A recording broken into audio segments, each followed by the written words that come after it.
Kerajaan Majapahit pernah menjadi kemaharajaan besar dalam sejarah bangsa Indonesia atau Nusantara.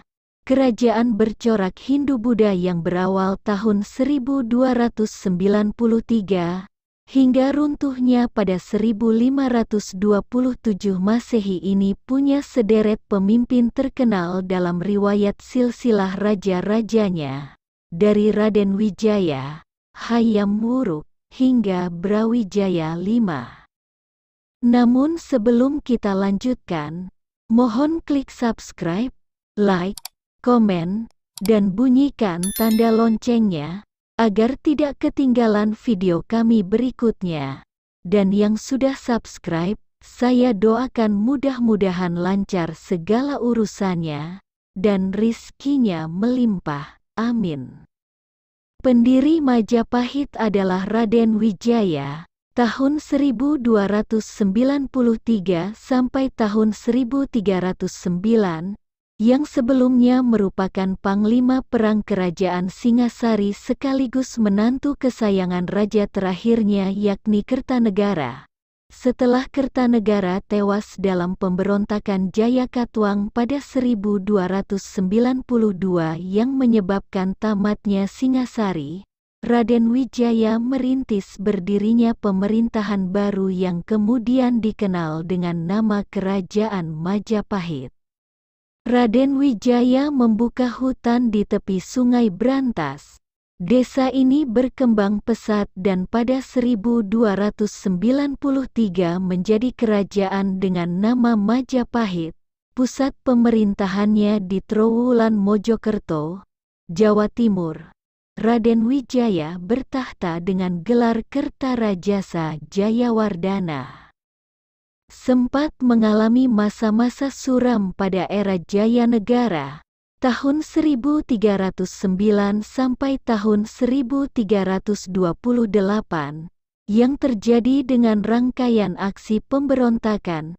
Situasi kerajaan Majapahit mulai kondusif di bawah kepemimpinan Tribhuwana Wijaya Tunggadewi, tahun 1328 sampai tahun 1350. Jaya Negara dan Tribhuwana sama-sama anak Raden Wijaya namun beda ibu.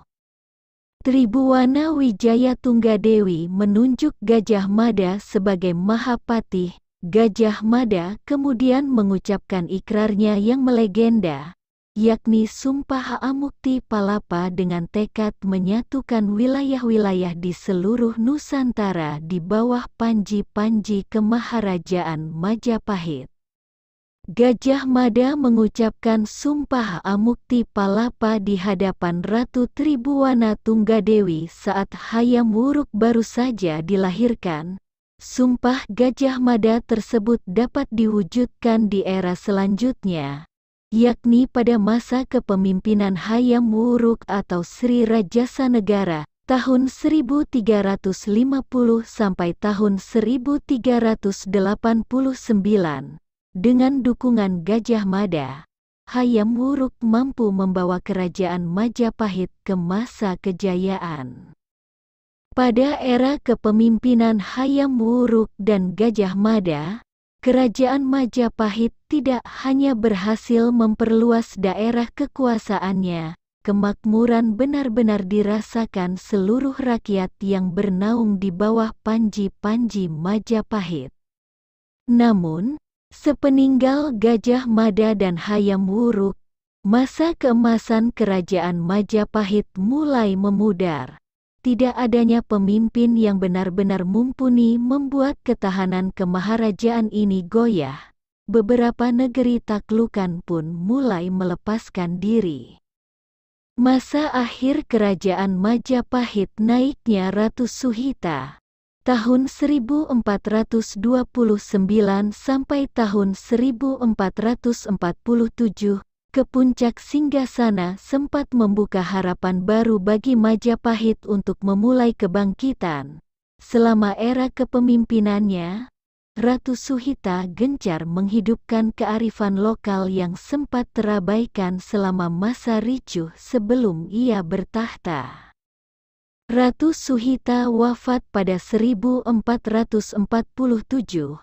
Lantaran Ratu Suhita tidak dikaruniai anak, maka yang dinobatkan sebagai penguasa Majapahit berikutnya adalah Kertawijaya. Tahun 1447 sampai tahun 1451, Kertawijaya adalah adik bungsu Ratu Suhita. Dia adalah Raja Majapahit yang mulai memakai nama Brawijaya sebagai pengingat akan pendiri kerajaan itu, yakni Raden Wijaya. Namun, kebangkitan yang mulai dirintis Ratu Suhita tidak dapat dilanjutkan oleh adiknya itu. Kerajaan Majapahit selanjutnya dipimpin oleh deretan raja yang tidak terlalu cakap sehingga mulai tergerus dan menampakkan tanda-tanda keruntuhan. Masa akhir Majapahit semakin dekat ketika munculnya Kesultanan Demak di Jawa Tengah. Kesultanan Demak adalah kerajaan Islam pertama di Jawa yang didirikan justru oleh salah seorang pangeran dari Majapahit yang bernama Raden Patah. Beberapa referensi menyebut bahwa Raden Patah adalah putra Bre Kertabumi atau Brawijaya V, tahun 1468 sampai tahun 1478. Sosok yang diyakini sebagai raja terakhir Majapahit. Ketika Raden Patah mendirikan Kesultanan Demak pada 1468 Masehi, bersama para wali Songo, situasi Majapahit sedang guncang.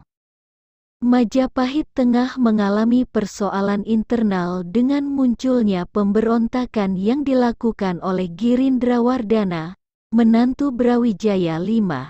Akhirnya, Girindrawardana berhasil menduduki singgasana kerajaan Majapahit dan bergelar Brawijaya VI tahun 1478 sampai tahun 1489. Singgasana Brawijaya VI digulingkan oleh Mahapatihnya sendiri yakni Patih Udara pada 1498. Akibat konflik ini, kerajaan Majapahit semakin menjadi lemah, dan kian kehilangan legitimasi dari wilayah-wilayah taklukannya. Pada 1517, Kesultanan Demak di bawah kepemimpinan Pati Unus, penerus Raden Patah, menyerang Majapahit yang saat itu sudah berpindah ibu kota di Dahak, Kediri. Serbuan tersebut membuat perekonomian Majapahit lumpuh. Satu dekade berselang, tahun 1527, Majapahit benar-benar musnah. Serangan Kesultanan Demak yang kali ini dipimpin oleh Sultan Trenggana, adik Pati Unus, memungkasi riwayat Majapahit sepenuhnya. Setelah itu, Kesultanan Demak mengambil alih wilayah-wilayah Majapahit yang masih tersisa sekaligus memantapkan diri sebagai kekuatan utama baru di Jawa. Demikian rangkuman sejarah Kerajaan Majapahit. Terima kasih.